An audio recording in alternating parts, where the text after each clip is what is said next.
And welcome to another edition of One-on-One with Husker Hoops, brought to you by Sandhills Global, powered by ABM. If you have equipment to sell, sell it at auctiontime.com. Sean Callahan here with HuskerOnline.com. Today in One-on-One, we sit down with Xavier transfer C.J. Wilcher. He's going to be one of the better shooters here on this 2021-2022 Nebraska basketball team. Here's more with Wilcher as Husker Online's Robin Washat sat down with him. Well, hey, thanks, Sean. Robin Washut here with HuskerOnline.com, here with Freshman Guard C.J. Wilcher. And I know you don't like to be referred to as a freshman because you're another one of those guys that has already played a year of college basketball. But technically, because of the COVID year, you're still a freshman. But I guess to start, just maybe compare and contrast last offseason going into last year compared to this offseason going into this year, and just how much more prepared you are for everything that comes with being a high major college basketball player. I think I'm 10 times more prepared, like physically, mentally, like how I'm gonna go about things this season and everything like that. So I feel like I'm way ahead of where I was last year, which is always the goal. You know, you want to get better every year. So. In what ways in particular? I mean, what was the biggest adjustment for you last year? Just going from high school, and I know you played at a high level high school at Roselle Catholic, but from the jump from high school to high major college basketball at Xavier, I'm sure that was a process. Yeah, I think it was just the mental aspect, kind of like adjusting to like, all right, like coming from where I was coming from, being the guy to like not being that, and you know, just kind of fulfilling, getting the gist of like what my role is and things like that. I think that part was the biggest adjustment for me, but I think I'm starting to get a little better hang of. I have a way better hang of it than I did last year, but that's definitely a big situation I wanted to take care of. So when you decided to move on from Xavier, I know you were limited, just like everybody else was, in terms of what you could experience in the recruiting process, you know, as far as taking visits, as far as contact with coaches. So you committed to Nebraska sight unseen. I know a lot of that had to do with your relationship with the coaching staff, but what were some of the main reasons that Nebraska ended up being where you wanted to go? Well, for starters, I say this all the time, but I was going to come here, coming out of high school, and it was between here or Xavier. And honestly, like you think about it, Xavier didn't really work out the way I wanted it to, and then this was where I wanted to be. Either here or Xavier was where I wanted to be. So I mean, in that aspect, that's where part of my decision came from. But then also too, the fit of how coaches like offense is and his system defensively and everything like that. I think it fits me to a T, honestly. So.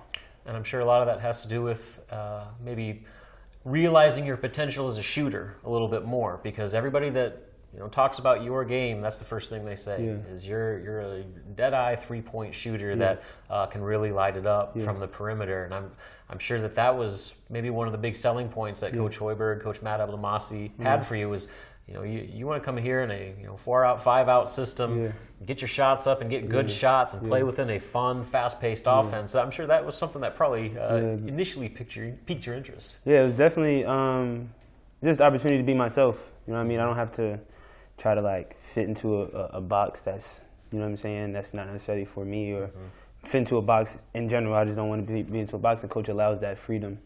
You know what I mean? As long as we play basketball the right way, move the ball, take care of each other and things like that, we can, you know what I mean, have that freedom to play basketball, you know what I mean, to be ourselves. So.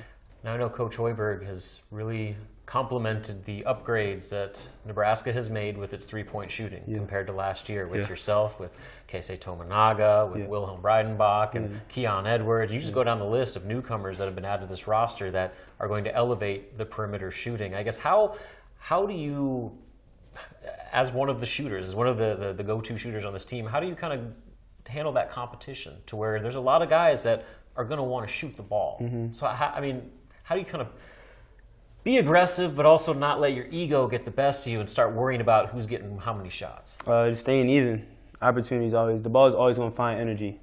So just me bringing energy, defensively, offensively, talking. I think that's what's going to separate me. And I don't really see this competition in terms, not to think that they're not, you know what I mean, can't shoot at a high level. It's not anything like that. I just see it as like, all right, I'm just take care of what I can take care of. I can't control what they do, you know what I mean? So.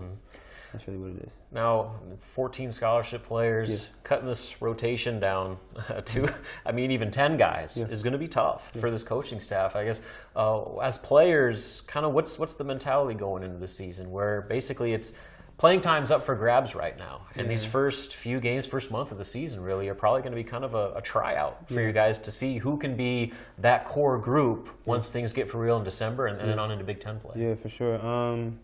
I don't really know what the mentality is. Everybody has a different approach to each day. I just try to go about each day the same, you know, be positive, bring energy, and be myself. Play basketball the way I play basketball, you know. So. What do you think expectations should be for this team? Because around the fan base and just people around the program, they seem pretty excited about what this team could be this year, especially coming off 2 disappointing seasons, that this could be a significant jump forward for the program. But you're also still in the Big Ten, and it's still going to be one of the most difficult conferences in college basketball. So I guess, what do you think reasonable expectations should be set for you guys right now going into the year?